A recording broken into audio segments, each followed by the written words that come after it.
छत्तीसगढ़ विधानसभा सीटों की special series में फोर्थ आई न्यूज आपके लिए लेकर आया है बिलासपुर विधानसभा सीट का इतिहास।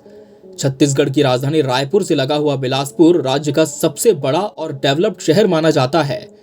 यहाँ पर आधुनिक सुविधाओं के साथ साथ हाई कोर्ट भी है, जो शहर की शान बढ़ाता है। बिलासपुर विधानसभा सीट छत्तीसगढ़ के बिलासपुर जिले के अंतर्गत आती है। छत्तीसगढ़ का गठन होने के बाद से ही ये सीट पूरी तरह से भारतीय जनता पार्टी का गढ़ साबित होती रही। रमन सरकार में मंत्री रहे अमर अग्रवाल करीब 15 सालों तक यहां से विधायक चुनते जाते रहे हैं। 2003 के विधानसभा चुनाव में इस सीट से पहली बार बीजेपी ने अमर अग्रवाल को उतारा। अमर अग्रवाल कुल 61,154 वोटों से जीते थे। उन्होंने कांग्रेस के अनिल तहा को हराया था, जिन्हें 55,311 वोट मिले थे। इसके बाद साल 2008 का विधानसभा चुनाव आया। बीजेपी अपनी जीत को लेकर पूरी तरह आश्वस्त थी और इसी वजह से उसने अपने सिटिंग एमएलए को टिकट दिया। इस सीट से बीजेपी के अमर अग्रवाल दोबारा बीजेपी प्रत्याशी के तौर पर उतारे गए और कुल 60,784 वोटों से जीतकर उन्होंने कांग्रेस के रिपीट कैंडिडेट अनिल तहा को एक बार फिर हरा दिया। अनिल तहा को कुल 51,408 वोट मिले थे। फिर 2013 का विधानसभा चुनाव आया। इस बार बीजेपी ने लगातार तीसरी बार अमर अग्रवाल को टिकट दिया और उनके खिलाफ इस बार कांग्रेस ने अपना प्रत्याशी बदलते हुए वाणी राव को चुनावी मैदान में उतारा। मगर अमर अग्रवाल को इस बार पहले से भी ज्यादा कुल 72,255 वोट मिले। वहीं कांग्रेस की वाणी राव 56,656 वोट ही हासिल कर पाई थी। मगर 2018 के विधानसभा चुनाव में लगातार चौथी बार अमर अग्रवाल को टिकट देना बीजेपी के लिए उल्टा दांव साबित हो गया।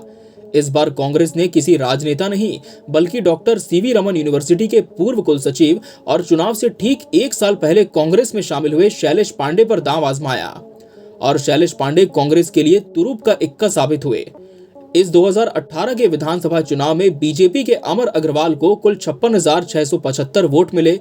वहीं शैलेश पांडे को अपनी पहली पारी में ही जनता का भरपूर प्यार और आशीर्वाद मिला। उन्हें कुल 67,896 वोट मिले थे और आज शैलेश पांडे कांग्रेस के बिलासपुर विधानसभा सीट से विधायक हैं।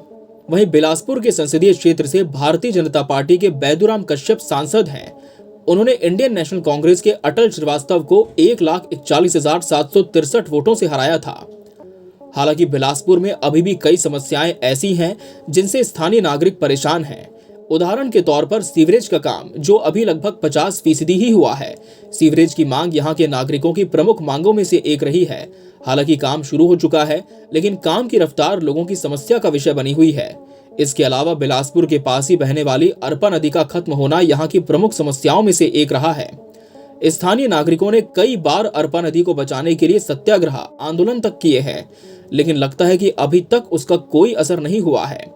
इस बार विधानसभा सीट से जनता का आशीर्वाद बिलासपुर में किसके साथ जाएगा, इस पर आपकी क्या राय है? साथ ही आप किस विधानसभा सीट का विश्लेषण देखना चाहते हैं? अपनी राय हमें कमेंट बॉक्स में जरूर बताएं। बने रहिए फोर्थ आई न्यूज के साथ। नमस्कार।